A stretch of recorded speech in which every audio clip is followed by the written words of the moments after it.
umpisa mo na yan. Yon, so nung nakaraang araw po no, na mayroong masamang balita na natanggap natin na umatake na naman pala yung China. Oo. So dito sa Skoda Shoal na kung saan nga po ito ay parte ng ating EEZ, Exclusive Economic Zone. 2016 arbitral ruling yan eh. Oo. So syempre alam naman po natin na medyo hindi talaga maganda tong pangyayari na to kasi EEZ natin to eh, kahit anong gustong gawin natin dyan sa atin yan eh. Tama. Diba? So, ang nangyari pala dito, merong tatlong mangingisda ang sugatan at mga 20 mangingisda ata yung naapektuhan.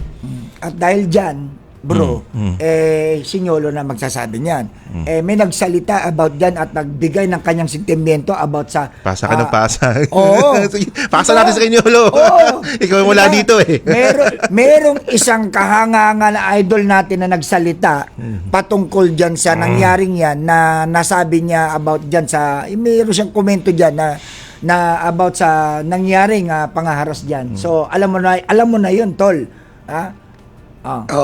Alam nyo, eto nga po, nagkomento po ang isang senador diyan na masyado pong yatang hindi niya nalalaman ang kanyang pinagsasabi. Pero kasi po, tayo po, eto pong West Philippine Sea, matagal na po itong nilalaban ng ating Pangulo. Actually, dito po nararamdaman sa administrasyong ito ang paglaban sa West Philippine Sea. Dahil nga po sabi ng Pangulo, ang Pilipinas ay hindi po yumuyukod. So, hindi po natin pwedeng sabihin na ito pong ating gobyerno ay walang ginagawa at hindi po talaga iniintindi ang West Philippine Sea. Simula po nang naupo ang ating presidente, yan po ang kinahangaan sa kanya. Ayaw na po natin ikumpara po ito sa dating administrasyon na alam naman po natin naging nangyari at masalimuot po. At baka naman po makasakit pa tayo ng mga damdamin. Pero ito naman po, ang sinasabi po namin, lagi po nasa isip ng Pangulo yan. Alam natin ang kamalian na ginagawa ng China sa atin. Hindi lang, katakot-takot na po, di ba, Takero, Papa Trix, katakot-takot na po na diplomatic protest ang inaabot natin dyan. Pero sadyang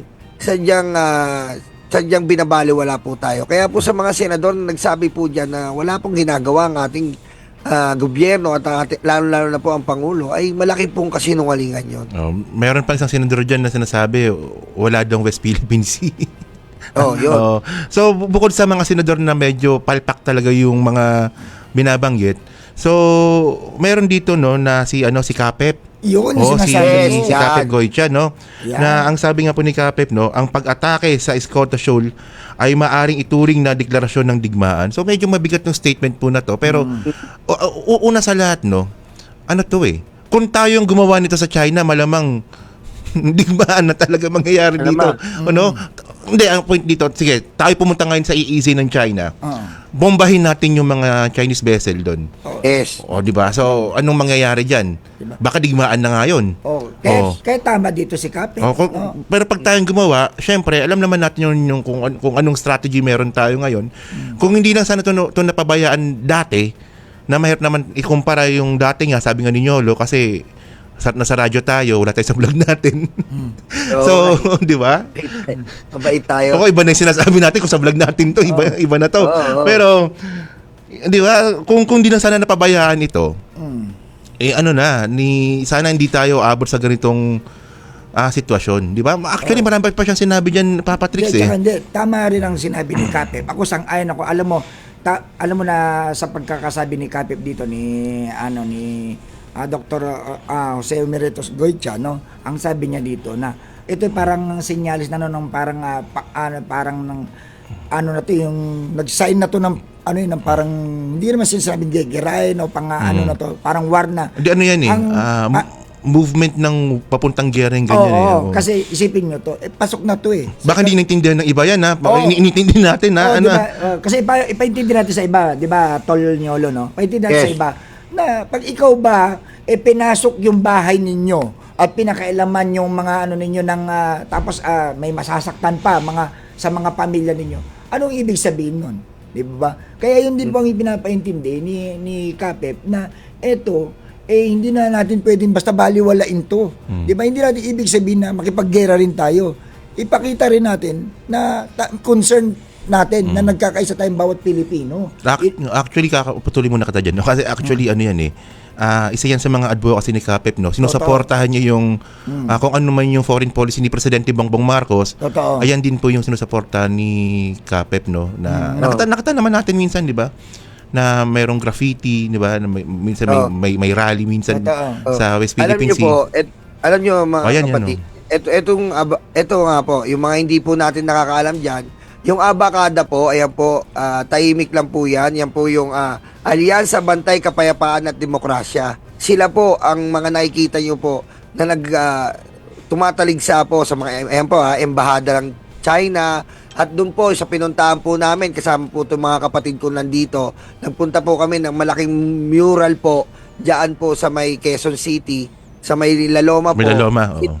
Sila rin po ang nag-ano yan, sumusuporta po kasi sila sa West Philippine Sea at maging tayo po. At gusto ko po natin gamitin itong programa na pasalamatan po si Kapep Gosia po dahil po sa walang sawa pong suporta sa pagbibigay mulat po sa kaalaman ng ating mga kababayan na kailangan po natin protektahan ang ating nasasakupan na West Philippine Sea. Isang po itong si Kapep, voluntaryo lang po ito. Voluntaryo po siya, wala po siya nakukuha dito. At ano nga naman po makukuha nyo sa pagsuporta rito, kundi po wala. Ang makukuha lang po ni Kapep Gosia dito po. Bashing. Oo, imulat po. Baka Imulat bashing po pa. ang ating mga kababayan na tayo ang dapat magtanggol sa West Philippine Sea. Apo, kasi kahit ano po mangyari, bansa natin to, ang Pilipinas ay para sa ang Pilipino ay para sa bansang Pilipinas. Akala ko makukuha ni Kapep dito bashing sa mga pro-China na Pilipino. At saka mga bro, maisingin ko lang itong sinabi ni Kapep, no? Ito, nagustuhan ko itong sinabi niya dito, no? Kapag sinaktan ang mangingisdang Pilipino, hindi lang bangka ang pinagpinsala ani ni Goycha, direktang tinamaan ang pamilya, winasak ang kabuhayan at nilapastangan ang dignidad ng sambayanan. Yes. Oh, grabe, no? Pero Totoo nung panahon nung dati binangga na yung yung mangingisda, maritime incident lang daw. Oo nga eh. Yung tumaob Galit na pa. yung mga isda, ano lang daw, aksidente lang Galit daw. pa talaga siya, no? Hindi nyo ba naintindihan na ito ay maritime incident? Pinagalitan pa tayo, no? Alam niyo, totoo yun Alam mo kasi tayo po, sa bansa po natin, merong mga antas ng buhay po dito. At nasa mababang antas po yung mga mangingisda natin. Umaasa po yan sa karagatan natin. At tingnan nyo naman po ginawa. Wala na nga po silang kalaban-laban pero inabuso pa po. Di ba po napakasakit na neto? Ang Pangulo ng Bansa po, gumagawa po ng programa, namimigay po ng libreng bangka, namimigay po ng ayuda para po maiangat po kahit papaano ang ating mga ngisda, pero tignan nyo po ginagawa ng China. Kaya mga kababayan, gumising po tayo. Suportahan po natin ang pagsigaw sa West Philippine Sea. Gaya po ng aking mga kapatid, sa mga event po ng West Philippine Sea, sinusuportahan po namin yan. Dahil sa atin po ito, importante po ito. Kahit isang batong maliit yan, basta sa atin, wag natin ibigay. Pero alam niyo yung pinaka-worries ko dito, no? Pag natapos yung termino ni PBBM, sana yung susunod, kung anong mga advocacy meron si PBBM dito sa West Philippine Sea, sana magpatuloy. Tama. Kaya pag-isipan natin kung sino yung susuportahan natin, wag yung kung balag ko lang to, wag yung Diba? alam niyo na. Hindi, at saka, syempre, yung susuportahan natin, dapat ang suporta ng sambayan Pilipino, yung ngayon pa lang at matagal na nga, nakikita natin itong mga tao na yung mga tao matagal nang ipinaglalaban ng West Philippine Sea. Hindi yung kung kailang eleksyon na, saka lang nagsasalita ng, oy, pinoprotektahan ko ang... Ay, mahirap pa. Pag eleksyon na, hindi pa rin eh. Hindi, meron ganun na kung kailang malapit na eleksyon, biglang concern ko, no? Diba? Samantalang pro-China naman dati. Katulad nito ni Kapep, matagal na pinaglalaban niyang West Philippine Sea. Talagang grabe yung kanyang dedikasyon diyan eh. Yan. Di ba? So bukod dito kay Kapep, no, na sumusuporta sa presidente. Meron pang isa pang individual, no, na sumusuporta din sa presidente. Pagdating naman sa droga. Sa illegal na droga naman. Oo. Ito malupit din to. Tahimik pero kumikilos. Alam niyo parang si PBBM din to, no? Si PBBM tahimik pero kumikilos, di ba? Smooth but surely. Pero ito si PNP Chief Nartates. Ay, Yes. nako. Di ba? Malupit to. Kasi tingnan niyo to, ang hirap talaga hindi magkumpara sa totoo lang, di ba? Oh. Isa to sa mga ano eh. Oh. Pero kasi mga kababayan, no, ito ang dami pong nahuling mga illegal na droga ngayon. Ito, no, so meron dito 20.6 million halaga ng illegal na droga, no, sa Tagbilaran. Nahuli yung yung pinaka high value target nahuli. Tapos, Dalawa. dalawa, tapos mayroon pang 4 sa hiwalay naman na operasyon. 44 million naman po ito. Ang nakakatuwa kasi dito, no, mayroong report dito yung DDB, yung Dangerous Drug Board, na bumaba naman yung yung gumagamit ngayon ng droga. Bumababa. So hindi mo kailangan ng kill, hindi mo kailangan di ba? Hindi, mahirap sabihin, pero pwede mo naman lang pababain yung mga drug user na hindi mo kailangan gumamit ng dahas. Nako, isa sinasabi mong yan. Di ba? Ito so kayo anong masabi niyo pala dito? Isa sinasabi mong yan. Merong hindi maniniwala dyan. Alam niyo na kung sino hindi naniniwala dyan. Hindi sila sang-ayon dyan. Pero ito, datos to. Di ba? Tama? Datos yan eh. Oh, at saka, nako, mga bro, no? Para ito lang, hindi ko lang sa inyo, nasasabi sa inyo. Itong ating acting chief PNP chief. acting PNP chief. Siya ngayon ang acting PNP chief, Police Lieutenant Jose Melesio Nartates. Dati po itong NCRPO. Nga pala, kasama ba siya dati pala? Yes, regional director to. At take note, 1 year and 3 months siyang nanungkulan dyan at talagang success ang kanyang pamumuno sa NCRPO. Ang galing. So hindi na ako magtataka sa ginagawa niya ngayon, di ba? Tolnyolo, sige. Ako na ba? Sige ako muna. Alam niyo pre, ito nga po, mga kababayan, alam ko po ang pinaguhugutan natin sa PNP. Tatapatin na namin po kayong tatlo ng aming magkakapatid. Alam ko po yung hugot natin sa PNP. Pero ito po ay magsilbi po sana natin pamantayan. Ito pong nakaraan ng mga destabilisasyon sa ating Pangulo. Tandaan po natin, nakita natin, si Pangulong Bongbong Marcos pa rin po ang presidente. Dahil po yan sa pagtutulungan ng AFP at PNP. Bigay po natin. Kaya po kaming tatlo, makikita nyo po, lagi po kami sumusuporta sa AFP at PNP ngayon dahil ito po ay binibigay namin sukli po sa pagsuporta po ng ating mga kasundalayan at kapulisan dito po sa pagprotekta sa Pangulo. Sa ganitong paraan po kasi, nabibigay namin yung balik na pasasalamat sa kanila dahil po sa ginawa nilang pagprotekta sa ating mahal na Pangulo. At ito pong si PNP Chief Nartates po, nakita po natin ngayon. Kahapon mga tol, in-interview namin ang DICT. Kita mo, ang DICT at ang partnership ng PNP, napababa po nila ang cybercrime ngayon po. Bumaba rin pala yan, no? Yung cybercrime pala, bumaba rin. Cybercrime, sabi po ni Sec Aboy at Sec Henry, napababa po sa pagtutulungan po ni Chief Nartates ng AFP at ng DICT. Ayan po, importante po yan. Ngayon, digital world po. At ito pa po, sa Benguet, sa Tuba Benguet, at dito sa may Ilocos Sur, nakahuli po ng mga illegal na droga at continuous po na wala pong namamatay.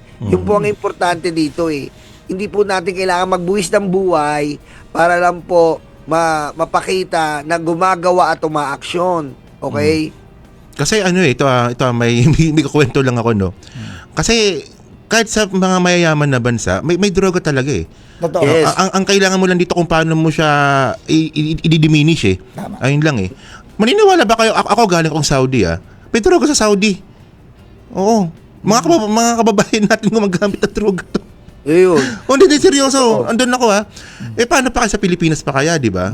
So, tama nga si Niolo Hindi mo kailangan pumatay ng tao para kita mo naman walang patay na nangyari, pero base sa Dangerous Drug Board, bumaba po yung gumagamit ng droga. Yes. Tsaka hindi pwede yung gano'n na kunwari pakiramdam nyo lang dumami yung addict dahil pakiramdam nyo lang. Hindi dapat gano'n. Dapat meron tayong palaging data na pinagbabasihan kung statistics, no, sa mga opinion natin. Di ba sige. Ito may pasok ko lang to, bro, no. Maisingit ko lang mga bro, no. Kaya alam mo kasi, ang dahilan kasi ng iba diyan na bakit parang nababanggit nila yung nakaraang administrasyon. Dahil ang sinasabi raw natatakot daw ang mga adik. At takot daw, no. Sa akin kasi, ito opinion ko to mga bro, no, sa pamumuno ngayon ng ating Chief PNP, no, at saka syempre ng ating direktiba ng ating mahal na Pangulo, yung kaibahan nila kasi nung panahon niya, oo nga matatakot. Ang tanong, hanggat nandyan yung mga drug lord na yan, talamak pa rin yan. Marami kasi nung mga panahon na yun, ang mga napapatay lang naman yung mga yung mga adik di ba? Pero Minsan nga hindi pa nga adik di ba? Minsan di pa adik. Tapos yung mga yung mga drug lord wala naman. Ngayon itong sa panahon ni PBBM, ito ang nakakagulat. Sa panahon ni PBBM, saan nag-focus ang administrasyon ni PBBM dito sa ating kapulisan? Police visibility. Pinaigting, pinakalat, at yung police response napakabilis. Ngayon, dahil itong Chief PNP ngayon natin, dahil sa kanyang direktiba, ito pansinin niyo yung mga nahuli ngayon, high value individuals to mga bro. Itong high value individuals na itong mga to, sa loob lamang ng 24 oras sa loob ng bansang Pilipinas. Nahuli. Yan na po yung mga nahuhuli ngayon dahil po sa mga gandang operasyon na ginagawa ng ating kapulisan, mga bro. At hindi lang yan, no. Ito malupit tong ginawa ni Nartates ngayon. So bukod dito sa mga nahuling mga droga na to, ngayon meron siyang intelligence na natanggap na may na yung mga pogo daw babalik. Ay, ng illegal. Hindi yung pababalikin ng presidente. Baka iba na naman kasi makakaintindi ng alam nyo na, di ba? So, sabi ni Nartates dito, gamit tayo from PNA kasi isang company lang naman to no? Nartates orders intensified border monitoring amid illegal pogo threat. So, may pogo threat. So, ibig sabihin kasi nun, nakapasok ang pogo sa Pilipinas dating administrasyon. So, penalize ni PBBM. Mukhang gusto nilang bumalik dito ng patago kasi nga illegal naman ngayon kasi mukhang maganda atang ang negosyo nila dito So ngayon sabi nga ni Nartates ngayon, ni Chief PNP Nartates, no, acting PNP Chief Nartates, no, ordered police into nationwide intensify patrols and intelligence operation against illegal pogo, no. So offshore, so ngayon may mga port kung saan pwedeng pumasok ng mga illegal pogos na to, nakabantay ngayon ng PNP. So isa na naman tong pagsuporta po sa presidente natin. Siyempre si PBBM ayaw ng pogo di ba? Tama. Alam niyo ibang klase nga to kung eto po siyempre inaabangan ng mga nanonood sa atin na siyempre po, kung si General Torre po ay talagang, vocal. Si General Nartates naman po, nagtatrabaho po siya, pero tahimik po siya. Gaya din po ni General Torre. Kumbaga, ito pong, kay General Nartates po, ang kaibahan lang po talaga ay medyo, hindi po siya talagang makatutulad natin, nakikita natin, nagkalat yung ni General Torre, pero po siya po talaga, nagtatrabaho din po siya, at nakikita nga po, tama si kapatid Takero, na eto pong nabalitaan natin din po, nababalik na po ang pogo kaso po sa illegal na paraan. Ngayon po, natunugan po to ng ating PNP chief at nagpapakalat po sila ngayon ng mga secret operation para po masugpo at maagapan. Tandaan nyo po yung word na maagapan po. Ganun po kagaling si General na inaagapan na po ang pogo. Tsaka ito mga bro, no. Speaking of PNP Chief Nartates, no, itong pogo issue na to, itong sinasabing nakikita niya na makapapasok ng illegal, napansin ninyo, nung panahon nung dati, ang bilis nila makapasok, isipin mo 200 na mga Chinese nationals, wala pang mga alam niyo, namumuro na tayo. Talaga kami mag-comment ng pinipilit mo talagang ibalik sa dati. Namumuro na tayo ng tatlo. Hindi. Inaano ko lang. Ano lang yun. Mahirap pagilan no? Diba? Pero ngayon bro, ito lang talaga, nagustuhan ko lang talaga ngayon sa ginagawa ng ating PNP chief. Is nakikita niya yung mga possible na pwedeng maka-apekto, di ba? Tulad yan. Isipin mo, itong pogo issue na to. Kasi napag-usapan na rin natin naman ng pogo Kita nyo. Dahil nga, hindi na, alam naman ng lahat, no? Alam naman na ang Pangulo ayaw niya, pinanya na nga dito. Patuloy pa rin na pinapaigting ng ating PNP, no? Ang ating kapulisan, itong pagpapatupad dyan na maban at wala na makapasok na pogo sa Pilipinas, di ba? Yun ang ganda. Good job, PNP Chief Sir Nartates. So ito yung sinasabi ko nga kanina, no, na hindi ikaw kilala mo siya personal eh, 'di ba? Si PNP Nartates, no. Tahimik lang. Hindi talaga siya mahilig sa ganyan, 'di ba? Yung mga pabida sa media. Oo. Based sa experience mo, ganoon talaga siya. Oh, ganun siya. Hindi siya ganong ano. Pero, So ngayon, yung advice natin sa taong bayan, obserbahan natin si Nartates sa kilos. sa Yes. kilos. Oo. Hindi sa Takero kasi namin, yung alam mo naman yung kumpara eh. Di ba yung kumpara? Di ba? Pwede po tayo magkumpara katulad ni PBBM at saka sabi ni Papa Trix, lagi kinuko yung dating administrasyon. Di ba? Yun po talaga, mapakukumpara natin, bunganga laban sa gawa. Yung bunganga po nun, laway po ng laway lang, napanish yung laway, wala pong nagawa. Samantalang ito po ating Pangulo, di ba? Tahimik po, pero yung kilos, kita nyo naman po, bilang mga vlogger po kami nila Takero at ni Papa Trix, napapagod po kami kaka-edit ng video ng Pangulo. Araw-araw po, iba-iba pinupuntahan. Grabe po sa trabaho. Borderline si Nolo. Borderline eh. Umaapak na si Nolo. Ang kulit ni Papa Trix eh. Hindi bukod nga po dito, no. So At least, totoo naman sinasabi. Realistic. hindi totoo naman eh. Wala naman tayong ano doon. Hindi, bukod nga dito, no. So alam naman po natin na ano na rin ngayon. Ano bang date ngayon? 17 ba? Oy, magsisimbang gabi na. Simbang gabi, oh. Speaking of simbang gabi rin, 16 pala, oh. Speaking of simbang gabi, no, ito galing to sa Facebook ng ng PNP, no. PNP tiniyak ang ligtas na simbang gabi sa buong bansa. So nag-deploy po ng ilan yan? 70,000 ba? Tama ba? Yes, mo kanina. yes, tama 70,000 na pulis para po bantayan po ang mga Pilipino na nagse-celebrate, no? Nagugunita ng simbang celebratory. Nagugunita Kaya po, ng simbang gabi. Totoo po yan. Oo. Tiniyak po ng ating mga kapulisan na kayo po ay magiging safe sa pagpunta nyo po at pagdaraos po ng Paskong ito, lalong-lalo na po sa mga public places natin. Meron po kayong makikita dyan na ating mga kapulisan na dideploy po na almost 70,000 po ang inassign po ng ating PNP chief para protektahan po ang publiko. At lalong-lalo na po, para Takero, at Papa Trix, di ba yung simbang gabi, alam niyo naman yung simbang gabi, di ba alam niyo dati simbang gabi, no? Pag simbang riot eh. Simbang no? riot, Diba? no? Oo. Oo, babato ng bote, wala na po yun. Hindi po kayo pwede magawa yan dahil nandyan po ang ating police visibility na tinitiyak po ng ating PNP na hindi po nyo kayang gawin yan, yung mga ganyan, mga geng. So kapag pag sa simbahan ninyo, walang pulis diyan, itawag nyo sa sa PNP kasi yan proyekto to eh. Ano to eh? Tama yun, Takero, Oo. tama yun. Yun po wag po tayong mag-antay. Wag po kayong pag wala po, direktiba po ng Pangulo yan at PNP chief, itawag nyo. Tama si Takero. At saka ang ganda ngayon ng tinatakbo ng ating mga kapulisan ngayon, mga bro, kasi kahit saan ka magpunta ngayon, kanina bumiyahe tayo, di ba? May mga nadaanan tayo, may mga mobile na sa mga labas. Babalag ko sana kanina eh. Oh, di ba? Ang dami. Puro kasi kami kuntuhan kanina sa kotse. Kaya di na namin na-vlog, ang dami pong pulis ngayon sa labas. Oo. Oo. Sa lugar nyo, bro, wag na sabihin ko anong lugar ka, no? Posibleng wala ka nakikita mga mobile sa kalagitnaan ng gabi. Yung police yung Mga patrol. Police visibility medyo diba? halata mo na ngayon. Diba? Kumaga parang... Di tsaka nakita ko nga, di ba nung umuwi ako, galing akong Bengador, Oh. ang dami, yung may bagong mga police mobile, ang dami. Yun na sila ngayon. Ayun yung niya. Balik- Kaya balik- maraming salamat po sa ating mga kapulisan.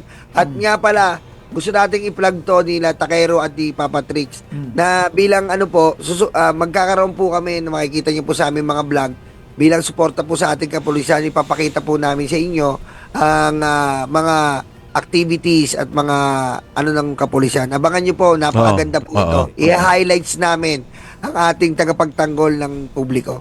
Tsaka maisingit ko lang, bro, no? Pasalamatan din natin yung dalawang kaibigan natin na talaga nagpunta rin sa Manila. Pinatunayan, no? Abangan nyo na lang sa mga Facebook nila, vlogger ng bayan, at saka si Stephen Lee, yung in-interview nila ng mga netizen sa Esplanades kung ano masasabi nila sa police visibility na ginagawa ng kapulisan natin. Napakaganda yung mga naging interview nila. So panoorin niyo po yun, no, yung dalawa. Vlogger ng alam mo, bayan, request ko lang dyan, Stephen pre, Lee. sa dalawang yan, i-interviewin yung talagang wag puro 20 years old na nurse na babae, Kasi, Mukhang hindi tayo pinagdududuhan, parang Mukhang Takero. namimili, no? Mukhang namimili, no? So, pag nire-react ako, nagdududa na yung mga tao, uy, babae na naman, bata-bata na naman. Hindi, pero pero ito nagsimula na pala yung simbang gabi pala. Oo. May isang araw na pala. So, unang araw ng simbang gabi, payapa. Oo. O sabi ng PNP rin dito, no. Syempre maniniwala tayo sa PNP, saan tayo maniniwala? Pero lang kami meron kayong date ng sarili, di ba? Pigil ka mo kung may sasabihin ko, hindi maganda. hindi kasi hindi natatawa kasi ako sa iba na lalong ngayon, lalo daw tumas yung krimen ngayon, sabi. Nasanay ka sa vlog mo, ha? Na pag may sinabi ka, meron ka panampal kagad, bro, ha? Hindi kasi natatawa kasi ako sa iba kasi, no, na mas lalo daw lumala yung krimen ngayon. Pero pag pinakita mo naman, pag hinanapan mo ng data, wala naman sila mapakita ng data. Tama. Pero yung PNP naman, no, ito yung hindi nila matanggap bumaba rin yung crime rate ngayon kumpara last year. So ibig sabihin, hindi naman bababa yung crime rate na yan kung tatamad-tamad yung PNP chief natin. Diba? Oo. So ngayon, yung nangyari nga kahapon, no, wala tayong narinig na riot, diba? Na nangyari, tahimik po yung simbang gabi po. So sana magtuloy-tuloy ito hanggang matapos yung yung Ito lang yan O, kita mo yung, ito gusto ni Papa Trix to tingnan mo naman po yung dating PNP chief ng dating administrasyon. Hindi na po matagpuan dahil nagtatago na. O, ganun po. Hindi Oo po nga pa. ganun. Hindi. Diba? Bro. Hindi po ganun ang solusyon natin. Ang solusyon po natin, pro-life po tayo dahil pro-life ang Pangulo. Yung buhay po, hindi napapalitan yan. Kita mo, kumitil po yung buhay yung iba dyan. Nagtatago na. Tingnan nyo na po. Diba? Speaking of tahimik, maisihin ko na rin to, no? Speaking of tahimik, sana ganoon na rin yun nasa kabila na tuloy-tuloy na rin sila manahimik at hayaan na lang nila na magtumakbo ng maayos itong gobyernong ito. Diba? 2 taon na lang, hayaan nila ang ating presidente na magtuloy-tuloy ipakita sa bayan ng Pilipino kung ano ang kakayahan niya at ano pa ang pwede niyang ilabas. Ngayon, pagdating ng eleksyon, edi iboto niyo kung sinong gusto niyong iboto. Basta tayo, irespeto natin. Irespeto natin ang ating gobyerno. Ito tahimik talaga tayo ngayon. Wala tayong 30,000 plus EJK killings, di ba po? Yun naman po. So simulan natin sa isang magandang balitang proyekto ni Presidente Bongbong Marcos. Ano na naman magandang balita yan? Lagi na lang meron, di ba? Wala. Hindi, kasi nung nakaraan may balita tungkol sa San Juanico Bridge, tungkol sa proyekto sa infrastructure. So ngayon, meron ditong proyekto si PBBM, no, na kailangan ma-aware ang mga tao dito. Ito yung OFW at pamilya ang susunod. So ito yung yung libreng biyahe, libreng sakay sa LRT. Oh, yan. So alam mo ata ito, Papa Trix, ata, di ba? Ito nakakagulat nga to na puro sinusurpresa tayo ng Pangulo, no? Ito magandang pamaskong handog po ng ating mahal na Pangulo sa mga kababayan natin. Itong bagong Pilipinas, libreng biyahe, no, para sa mga natin. Ito kasi itong libreng sakay na to, no, iba't ibang sektor to, no? Sektoral ito sektoral to. Oo. So itong araw na to, mga kababayan, ang mga OFW at ang kanilang pamilya naka-schedule nga na libreng sakay. Grabe, no? So ano bang date ngayon? Nakalimutan ko. 16. 16. So ang libreng sakay ngayon, pamilya ng mga OFW. Oo. So ano to, by sectoral to. So ngayong araw, OFW, mga pamilya ng OFW, bukas, mga guro at mga healthcare workers. Yan, oo. So Grabe, sa 18, mga PWD. Di ba, Nyolo, di ba? So Grabe, alam mo, ibang klase po yung mga proyekto na to. Lahat po talaga nakakatulong sa ating direkta to, mga kaibigan, mga tola. Nakakatulong sa ating direktang tinutulong ng Pangulo sa ating mga kababayan. Tsaka kaya po nakakabilib po talaga itong mga programa na ginagawa ng ating Pangulo dahil hindi lang po talaga yung pabago sa kanilang mga araw-araw na gawain at araw-araw na buhay. Nagkakaroon rin po ng magandang ehemplo sa ating mga kababayan. Ang Pangulo natin ay isang magandang ehemplo talaga.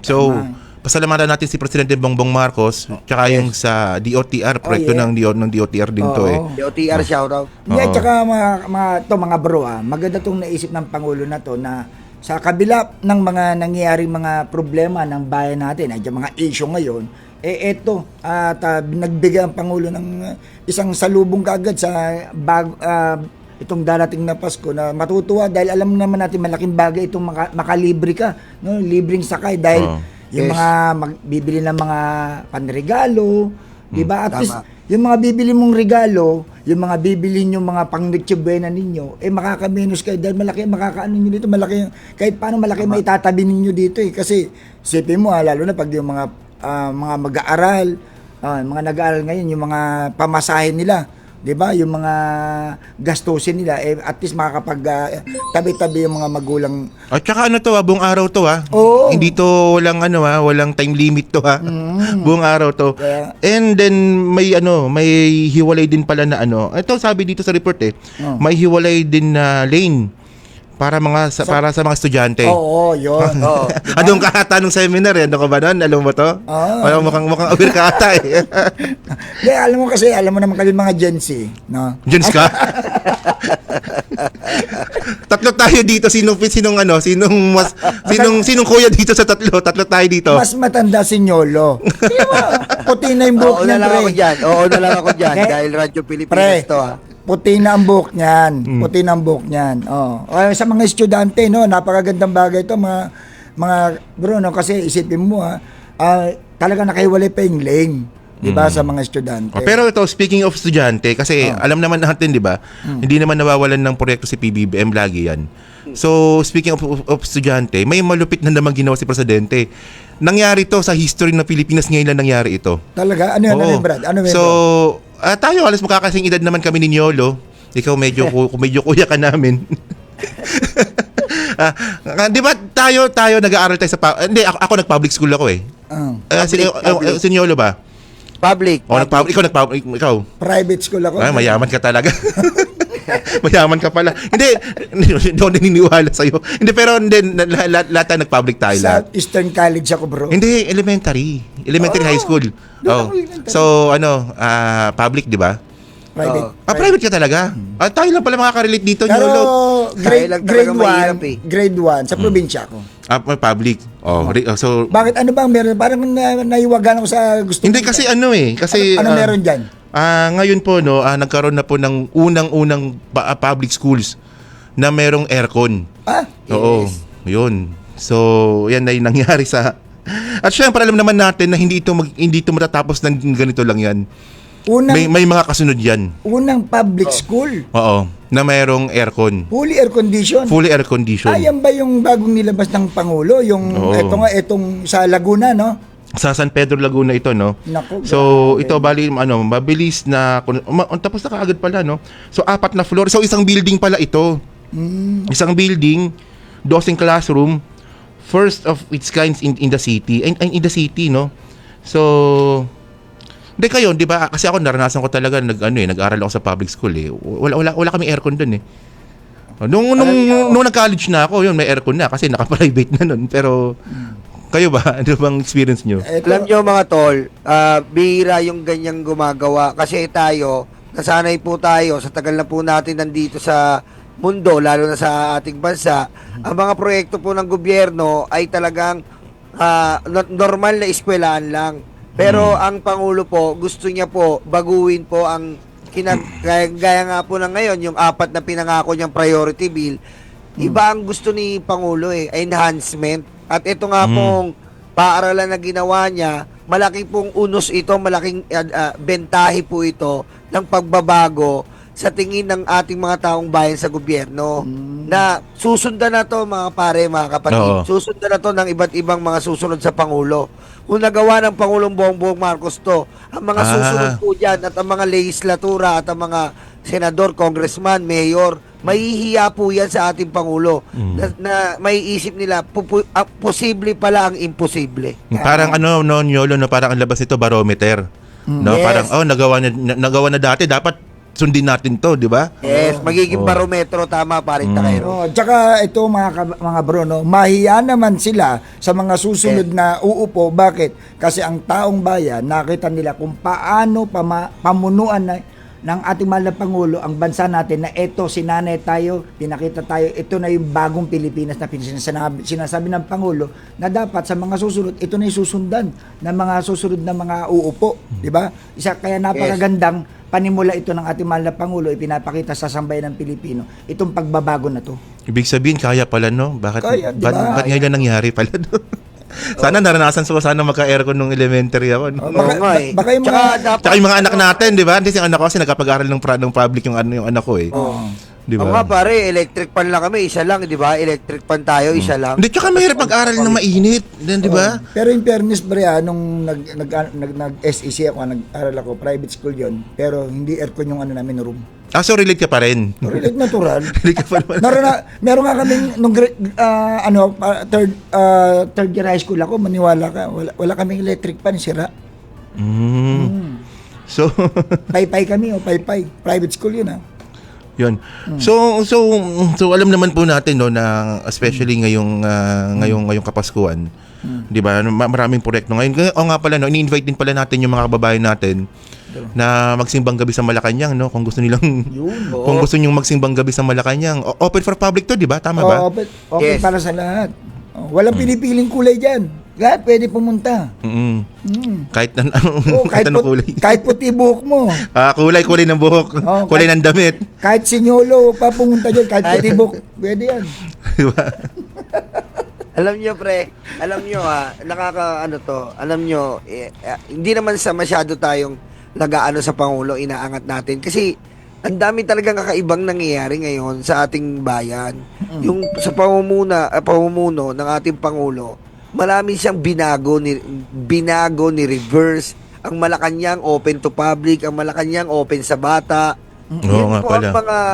Yung po ang mga bagay na simple lang siya pero malaking epekto po sa pananaw at bisyon ng isang ordinaryong taong kagaya natin. Tingnan mo, makikita natin ang Pangulo nakahanda, nakaamba ang kanyang kamay para yakapin ang mga kabataan, mag-celebrate ng Pasko. Nung nakapuntahan natin sa kasama ang kabataan, ngayon Malacanang po. Pwede po kayong pumunta sa Malacanang at kung gusto niyo po makita po ang magandang ginihanda ng Pangulo na disenyo, mga Christmas tree at ma-feel nyo ang Pasko, open po ang Malacanang para sa sambayan ng Pilipino. Ang alam ko last year open din yan last year eh. Yes. May libreng putong bongbong ata last year, no? At saka ito mga bro, ang ating Pangulo, lahat kasi open eh. Yung katulad yan, open sa publiko. Itong sa Malacanang, no? Open Bicam, open Salen, di ba? Lahat open. Wala ka nang hanapin kay PBB, lahat open eh. Di ba? Binigyan ng susi sa sambayan ng Pilipino para malaman nyo, malaman nyo, matungayan ninyo kung ano ang ginagawa ng ating Pangulo sa bayan na to. Gano'n siya. Kailan ba naging close nung naging close ba dati? Close ito nung panahon nung Dati, oo. Alam mo, Takero, sa lahat ng sinabi ni Papa Trix, ang ganda nun Very good ka doon, Papa Trix. Mahal na kita doon. Siyempre. Basta Gen Z tayo, ha? Oo. Ayan So, 'di ba, so bukod nga po dito sa mga proyekto ni PBBM na actually kaya natin mag-topic nito 24 hours eh kung tutuusin sa daming ginawa ni PBBM eh.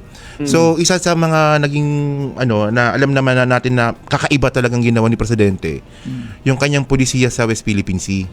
Yes. Isa yan. Mamaya natin itatakal yun. Hindi mag-alas 8 na rin eh. Alas 8. Pero mamaya, i-highlight lang natin na mamaya maganda pag-usapan natin yung sa West Philippine Sea. Pero sa susunod yan, kasi meron pa tayo mga 5 minutes, no? Sige. May sasabihin ka pa ata. Hindi, syempre, ituloy muna natin dito sa mga magagandang ginagawa ng mga ating mahal na presidente. Pero, natin yung gusto nyo, natin para yung yung 4 na priority bill, napakaganda po niyan. ayun. Sige. Nandun ba doon? Okay lang ba yun? Sige. Okay lang yun. Alam mo tong 4 na priority bill, ito po ay 360 degrees na pagbabago, hindi lang po sa politika, sa buong bansa po. Nakikita nyo lang po yan na akala nyo salita. Pero pag yan pong mga 4 na priority bill ay naisakatuparan po natin. At tandaan po natin, yung 4 na priority bill po, hindi po kaalyado ng Pangulo ang gumawa. Pero sinuportahan po ng ating Pangulo dahil naniniwala po siya sa salitang pagbabago at bagong Pilipinas. Kaya Itong 4 na priority bill po to, marami po ang nag-aabang at tumahanga po sa ating Pangulo dahil unang-unang po dyan, ang kailangan natin yan, yung anti-dynasty bill na malaki pong epekto ito. Magkakaroon po ng balik tiwala talaga, pure na tiwala ang ating mga taong bayan sa gobyerno. At yung Kadena Act. Oy, yung kadena, speaking of kadena, Nyolo, ano mo na rin sa kanila, yung kadena, kamakailan lang. Kahapon yata, nakaraan. Di ba na-approve na sa Senado? Yes. Mm. Ano mo pare, kasi kailangan yun eh. Gaya nga ng sinabi ni Papa Trix po, totoo po yun. Sa Pangulo po, maimportante ang transparency. At ito na nga po, ang ginagawa ng Pangulo, ito pong Kadena Act po ito, ay mamomonitor na po natin ang mismong kahit milisegundo na pag-ikot ng pagbabago ng budget, makikita po natin yan online. O monitor po natin Kasi online. Nasaan ka man. Di ba, pare? Nasaan ka man Iba po. kasi yung Nyolo, kasi iba yung kapag ginawang batas kaysa dun sa presidential decree lang eh. Kasi Yes. kapag presidential decree kasi, pag nagpalit ng presidente, pwedeng tanggalin na kagad yun. Oo. Pag batas yan talaga, obligado na talaga yung yung gobyerno natin na ipakita sa buong sa sambayan ng Pilipino kung saan ginagastos yung pera. Tama. 'Di ba? At syempre tayo nakabantay tayo doon. Dito pala may nakasulat pala dito na proyekto dito. Lugar pala namin 'to. Bakit wala dito? Tama. Bakit wala kami nakikita? Yes. So ayun medyo yung Kadena Act Nyolo medyo na overlook na medyo nag-focus kasi yung mga tao sa anti-dynasty bill. Yes. Pero yung Kadena Act, ano yan, matindi yan. Matindi yan. Oo. Yung Kadena Act po, yan po ang talagang walang lusot. Wala talagang lusot. Hindi, Miski, konting pagbabago po, makikita nyo po yan. May Online. monitor po yan. At napakaganda po niyan. Pinag-aralan po yung website. Pinag-aralan po maigi kung paano maipapakita sa sambayan ng Pilipino. Kung nagagalingan na po kayo sa sumbong sa Pangulo app, mas magaling po yung Mas upgraded yun eh. Kadena Act. Oo. So, yan, di ba? Actually, yung sa anti-dynasty bill, medyo medyo mabigat din talaga yun. Tingnan nyo Mabigat. Matagal ng yan eh. Matagal ng Sinusulong yan. hindi, I mean matagal nang nakalagay sa constitution yan eh. Oh, pero, 1987 pa yan. Dapat Yes. iniobligyo na yung legislatura natin na gumawa ng batas. Inabot ng ilang taon, 30 years bago, di ba, bago nagiginawang priority bills yan eh. Oo. Kay PBBM pa. Na isang parte rin ng ng political dynasty. Dito, Yes. totoo, di ba? Totoo. Pero Hindi, pati si speaker. Pati yung speaker mismo. Political dynasty namin niya, di ba? Pero maraming nagulat. Nagulat ang sambayan ng Pilipino dahil mismo ang Pangulo, sinabi niya mismo na i-priority. Inuna pa talaga yung itong anti-dynasty bill. Kaya maraming nagugulat ngayon. Sabi nga nung ibang mga nasa kabila, sabi nila, Skeptic sila, no? Oo, Medyo na skeptic nagulat sila. Talaga, yan nga nakakagulat eh. Ginawa ni BBM yan, pagpapatotoo lang na transparent talagang Pangulo na talagang sa kanya, wala siyang itatago, wala siyang poproteksyonan. Totoo naman na sinabi niya, no, na-question kasi si Pangulo na about dyan, no, tungkol sa sinabi sa kanya dyan, about bakit daw noon, iba ang sinasabi niya sa sinasabi niya ngayon. Ang sinasabi naman ng Pangulo, maraming umaabuso eh. Tama naman ng Pangulo. Kaya sinuporta na rin ng Pangulo kasi may mga nang-aabuso Tsaka na. natural naman yung pagbabago, wala namang problema sa pagbabago. Diba? Natural naman yun eh. Di ba? Alam namang ipilit mo na wag magbago kung di naman naangkop na sa panahon. Tama. Alam mo yan, sabi ng dati kasi akong nasa US eh. The only constant in the world is change, di ba? Oh, yun lang po talaga ang pinaka-stable dito, ang pagbabago. Lahat po Yan. ng bagay nababago, lahat ng pangyayari nababago. Ganun po talaga. At ang Pangulo, nagkaroon po siya ng nakikita niya po na hindi naaabuso po ang political dynasty. Pero wala po siyang tinukoy. Kaya ginawa niya pong priority. At saka nga pala, konting hugot lang ako Pare, yung mga pinag-usapan natin nakaraan, huhugot ko lang konti. Sa mga iba po dyan na sinisita po ang Pangulo na bakit daw po hindi ginawang urgent, tandaan po natin, kayo po mismo ang nagsabi na ang Pangulo po ay lahi ng diktador, di ba po? Pero ito pong ginawa ng Pangulo, hinayaan niya po na ang due process, ang legislatura, ang magproseso para dito po sa 4 na batas na to. Pangit naman po kasi na ang Pangulo pa po ang mangbraso. Ganun po, sabihin na po natin, gusto nyo na brasuhin ng Pangulo. Wag pong ganun. Kapag binrasa naman, magre-reklamo. Yes. Di mo alam kung saan mo paglalagyan. Diktador. Di ba?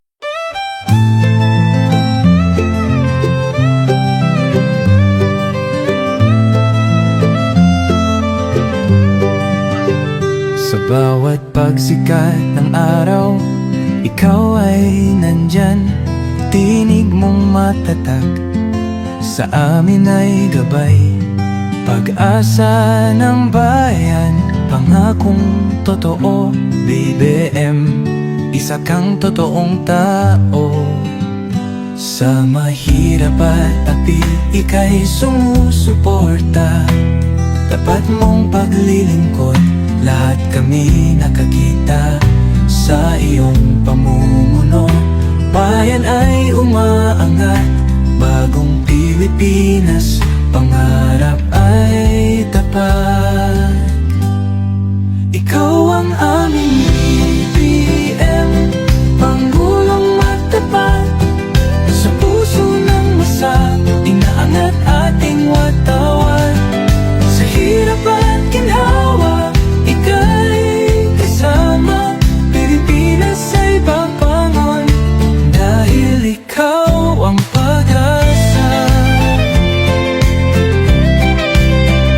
Mula Luzon, Visayas hanggang Mindanao, boses mo'y umaabot, dala ay pag-ahon. Magtulungan, magkaisa, sabi mo sa lahat, para sa bayan, ikaw ang aming alamat.